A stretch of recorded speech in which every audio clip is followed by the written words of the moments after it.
እንኳን ወደ ፓይተን ዴቨሎፐር ተከታታይ ትሬኒንግ በሰላም መጣችሁ። ሃና ባላለው በስራዬ ሲኒየር ሶፍትዌር ኢንጂነር ነኝ። በዚህ ኮርስ እስከ መጨረሻው ከተከታተላችሁ ኢንተርሚዲየት ሌቭል ላይ ያለ ፓይተን ዴቨሎፐር መሆን ትችላላችሁ።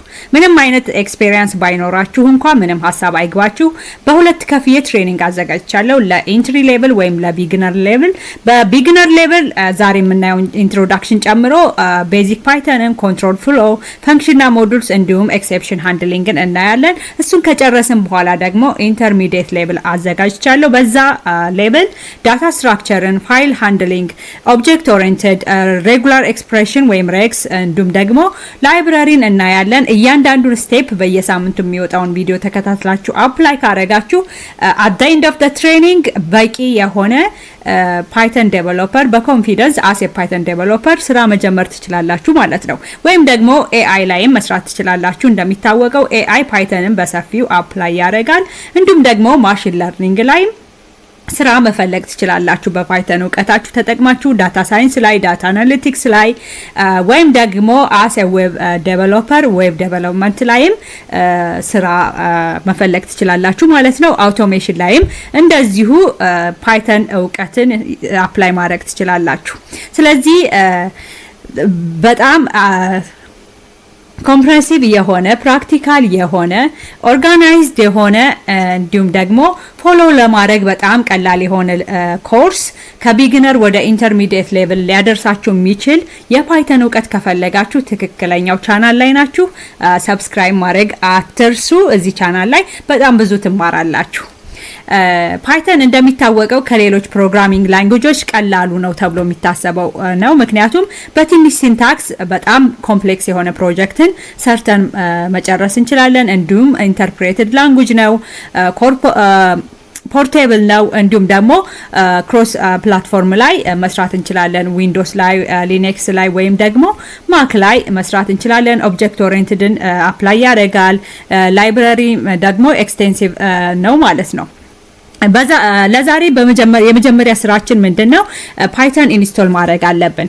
ስለዚህ እዚህ ጋር እንደምታዩት ፓይተን ኦርግ ብላችሁ ሰርች አድርጉና የፈለጋችሁን ብራውዘር ከፍታችሁ እኔ ክሮም ላይ ነው ብራውዝ ያደረኩት። ደን ዌልካም ቱ ፓይተን የሚለውን ክሊክ ስታረጉ ይሄን የፓይተን ፔጅ ታገኛላችሁ።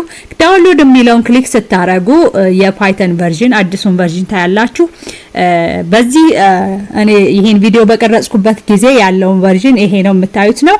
እናንተ ኢንስቶል በምታደርጉበት ጊዜ ያገኛችሁትን አዲሱን ቨርዥን ኢንስቶል ማድረግ እንዳትረሱ። ይሄ ትሬኒንግ ለሚቀጥለው አዲሱ ቨርዥኖች ያገለግላችኋል። እንደምታዩት ዳውንሎድ አረኩኝ። ከዛ በኋላ ደግሞ እኔ ኢንስቶል ማድረግ አለብኝ ማለት ነው። ኢንስቶል እያረኩኝ ነው። ኢንስቶል ከማድረጋችሁ በፊት በተለይ ደግሞ ዊንዶውስ ከሆነ ኮምፒውተራችሁ ይሄን ቼክ ማድረግ እንዳትረሱ። ይሄን ፓዛችሁ ላይ ካልጨመራችሁ በኋላ ኮምፓይል በመናረግበት ጊዜ ትቸገራላችሁ። ከዛ በኋላ የምትፈልጉት ቦታ ኢንስቶል ማድረግ ትችላላችሁ። ዲፎልቱን ብትከተሉ መልካም ነው ብዬ አስባለሁ። ዲፎልት ላይ ኢንስቶል ማድረግ ትችላላችሁ ማለት ነው። እንደምታዩት ትንሽ ጊዜ ይወስዳል። እስከ መጨረሻው ጠብቃችሁ ኢንስቶል አድርጉና ጨርሱ ማለት ነው። ከዛ በኋላ የኢንስቶል ያደረግነው ቨርዥን ፓይተን ቨርዥን ትክክለኛ መሆኑን ለማወቅ ሰርች በተን ላይ ተርሚናል ብላችሁ ሰርች አድርጉና እንደምታዩት ፓወርሼል ብራውዘር ሲከፍትላችሁ እዚህ ጋር ኮማንድ ላይን በመጻፍ ቼክ ማድረግ እንችላለን ትክክለኛውን ቨርዥን ኢንስቶል እንዳደረግን። ኮማንዱ ፓይተን ስፔስ ዳሽ ዳሽ ቨርዥን ብላችሁ ጻፉና ኢንተር ስታረጉ ታያላችሁ ማለት ነው። እዚህ ጋር እንደምታዩት እኔ ትክክለኛውን ቨርዥን ነው ኢንስቶል ያደረኩት ማለት ነው። የእናንተንም ቼክ አድርጉ ኢንስቶል ያደረጋችሁትን። ከዛ በኋላ ይሄን ብራውዘር እንደ አይዲ መጠቀም እንችላለን። ነገር ግን እኔ በኋላ ላይ ያሳያችኋለሁ። ቬስ ኮድ ላይ ነው ማሳያችሁ፣ ምክንያቱም ወደፊት ወደ ስራ ስትገቡ እንዲያገለግላችሁ ስለምፈልግ ቬስ ኮድን ኢንስቶል ማድረግ ዛሬ ያሳያችኋለሁ። ወደፊት ፕሮጀክትም እዛ ላይ ነው ክሬት የምናደርገው። ግን እዚህ ጋር እንደምታዩት መጻፍ እንችላለን። 2 ሲደመር 2 ኢንተር ሳረገው 4 አረገልኝ። ከዛ ደግሞ 2 ከ2 ጋር እኩል ነው ብዬ ኢንተር ሳረገው ቡሊያን ስለሆነ ትሩ አላገልኝ። 2 ከ4 ጋር እኩል ነው ብዬ ኢንተር ሳረግ ደግሞ ፎልስ የሚለውን ቡሊያን ዳታ ታይፕ ፕሪንት አረገልኝ which is true። ከዛ በመቀጠል ደግሞ ቬስ ኮድ ኢንስቶል እናርክ። ልክ እንደ ቅድሙ ብራውዘር ላይ ቤስ ኮድን ሰርች አድርጉና እዚህ ጋር ክሊክ ስታረጉ ለእናንተ ኮምፒውተር ኤንቫይሮንመንት ትክክለኛ የሆነውን መርጣችሁ ነው ኢንስቶል ማድረግ። ማክ ከሆነ ኮምፒውተራችሁ ለማክ የሚሆነውን፣ ዊንዶውስ ከሆነ ለዊንዶውስ፣ ሊነክስ ከሆነም ለሊነክስ። የኔ ዊንዶውስ ስለሆነ ዊንዶውስ ነው ዳውንሎድ ማድረገው። እዚህ ጋር እንደምታዩት ዳውንሎድ አረጋዋለሁ። ዳውንሎድ ለማድረግ ትንሽ ጊዜ ይፈጃል። ከዛ በኋላ ኢንስቶል አረጋዋለሁ ማለት ነው። ኢንስቶል ከማድረጋችን በፊት እዚህ ጋር አክሴፕት አድርጉ አግሪመንቱን። ከዛ በኋላ ኔክስት የሚለውን ስትነኩ የምትፈልጉት ቦታ ላይ ኢንስቶል እንድታረጉ ያስመርጣችኋል። ብራውዘር የምትለዋን በመንካት ቦታችሁን መምረጥ ትችላላችሁ። ብዙ ጊዜ ግን ዲፎልትን ብትከተሉ መልካም ነው። ግን እናንተ በደንብ ካወቃችሁበት የምትፈልጉት ቦታ ማስቀመጥ ትችላላችሁ። እዚህ ጋር እንደማረገው ዴስክቶፕ ላይ ማድረግ ከፈለጋችሁም ከላይ ዴስክቶፕ የሚለውን ክሊክ ማድረግ ትችላላችሁ ማለት ነው። ከዛ ኔክስት አድርጉና ኢንስቶል ማድረግ እንችላለን ማለት ነው። ኢንስታሌሽኑ ትንሽ ጊዜ ይፈጃል። እስከ መጨረሻው ጠብቁት። ኢንስቶል ካደረጋችሁ በኋላ ታስክ ባራችሁ ላይም ፒን በማድረግ ሾርት ከት መፍጠር ትችላላችሁ በቀላሉ ለማግኘት። እኔ ጋር እንደምታዩት ከታች እንዳረኩት ማለት ነው። ኢንስቶል ካደረጋችሁ በኋላ ይሄን ይመስላል የቪዥዋል ስቱዲዮዋችሁ የመጀመሪያው ፔጅ። አሁን ፕሮጀክታችንን ክሬት የምናደርግበትን ፎልደር ክሬት ሳደርግ ላሳያችሁ።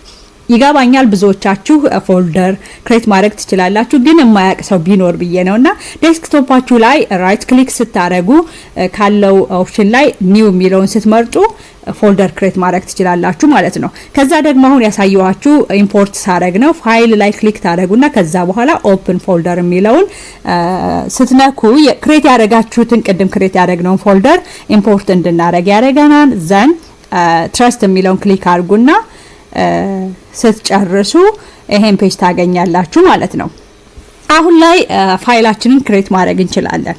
የፓይተን ፋይል እዚህ ጋር እንደምታዩት እኔ app.py የሚለውን ክሬት አድርጌያለሁ። በነገራችን ላይ የፓይተን ኤክስቴንሽን .py ነው።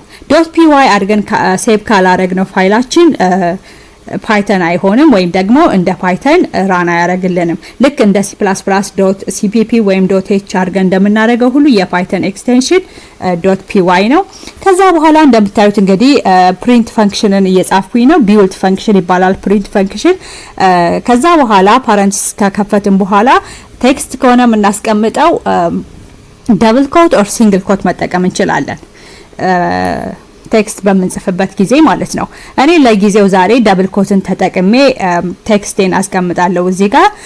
እናንተ ምን የማረጋውን ተጠቅማችሁ እዚህ ጋር ዌልካም ቱ ማይ ፓይተን ትሬኒንግ የሚለውን ቴክስት ነው ያስቀመጥኩት። እናንተ የፈለጋችሁትን አርጋችሁ መጻፍ ትችላላችሁ። እሱ ካስቀመጥኩኝ በኋላ እዚህ ጋር እንደምታዩት ራን ለማድረግ እየሞከርኩኝ ነው። ነገር ግን ኤክስቴንሽን ኢንስቶል ስላላረኩኝ እዚህ ጋር እንደምታዩት ኤረር አመጣብኝ። ስለዚህ እዚህ ጋር ክሊክ አድርጉና ኤክስቴንሽን መምረጥ አለብን ማለት ነው። ፓይተን ብላችሁ ሰርች ስታደርጉ ኦፊሻል የሆነው የማይክሮሶፍት ፓይተን ኤክስቴንሽን ሰፖርት ኤክስቴንሽን እሱን ታገኛላችሁ። እሱን ምረጡና ኢንስቶል አድርጉ።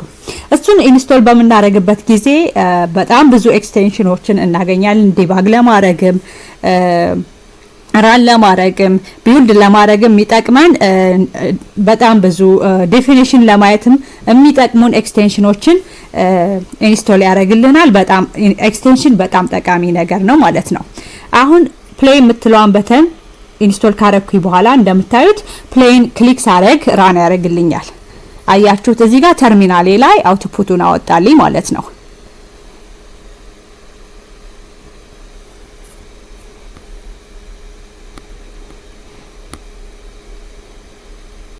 እንደነገርኳችሁ እንግዲህ ኤክስቴንሽን በጣም ብዙ ጥቅም አለው። ሌላ ተጨማሪ ደግሞ በጣም የሚጠቅም ኤክስቴንሽን ላሳያችሁ። ኤረር በሚገጥመን ጊዜ ዲባግ ለማድረግ እና ፊክስ ለማድረግ የግድ ፕሮግራማችንን ራን ማድረግ አይጠበቅብንም። ሊንት የሚባል ኤክስቴንሽን ተጠቅመን ወይም py ሊንት የሚል ኤክስቴንሽን ተጠቅመን ፊክስ ማድረግ እንችላለን፣ ዲባግ ማድረግ እንችላለን። እዚህ ጋር እንደምታዩት እኔ ብራኬቱን የተዘጋውን ሪሙቭ ሳረገው ኤረር አመጣ። ፈንክሽኑ ላይ ሆል ኦቨር ሳረግ ያሳየኛል ችግሩ ምን እንደሆነ። ብራኬቱ አልተዘጋም ይለኛል። በተጨማሪ ደግሞ ተርሚናሉ ላይ ችግሩንም ያሳየናል። አንዳንድ ጊዜ ደግሞ አይዲያም ይሰጠናል እንዴት ፊክስ ማድረግ እንደምንችልና እሱን ይሄ ተርሚናል ላይ የሚታየውን ነገር ማየት ካልቻላችሁ ቪው ላይ ክሊክ አድርጉና ፕሮብለምስ የሚለውን ኦፕሽን ስትመርጡ ተርሚናላችሁ ላይ ማየት እንድትችሉ ያደርጋችኋል ማለት ነው። አሁን እኔ እዚህ ጋር ችግሩ ምን እንደሆነ ስላሳየኝ ፊክስ ማድረግ እችላለሁ በቀላሉ ማለት ነው። ኦፍ ኮርስ ችግሩን እኔ የፈጠርኩት ስለሆነ አውቀዋለሁ፣ ግን በትክክለኛው ፕሮግራም እንደዛ ነው የሚሰራው በቀላሉ ፊክስ ሳደርገው አሁን ተርሚናሉ ላይ ምንም አይነት ችግር የለም ይለኛል። እና ኤክስቴንሽን እጅግ በጣም ጠቃሚ ነገር ነው፣ በተለይ ለዲባጊንግ እና ፊክስ ለማድረግ። የዛሬው ኮርስ እንግዲህ ይሄን ይመስላል። አይ ሆፕ ኢንጆይ አድርጋችሁታል ብዬ አስባለሁ። ምንም ኢንስታል ስታደርጉ ምንም አይነት ጥያቄ ከገጠማችሁ ኮሜንት ላይ አስቀምጡልኝ፣ ማንኛውንም ጥያቄ መልሳለሁ። እኔም ደግሞ ማሻሻል አለብኝ ብላችሁ የምታስቡት አስተያየት ካለ በጣም ደስ እያለኝ ነው የምቀበለው። በየሳምንቱ መለቀውን ተከታታይ ኮርስ እንዲደርሳችሁ ሰብስክራይብ ማድረግ እንዳትረሱ፣ የኖቲፊኬሽን በተኑንም መጫን አትርሱ። ምክንያቱም ስለቅ እንዲደርሳችሁ በየሳምንቱ ቅዳሜ ለቃለሁ። ለሌሎች ሰዎችም ደግሞ እንዲደርስልኝ ሼር ማድረግ አትርሱ።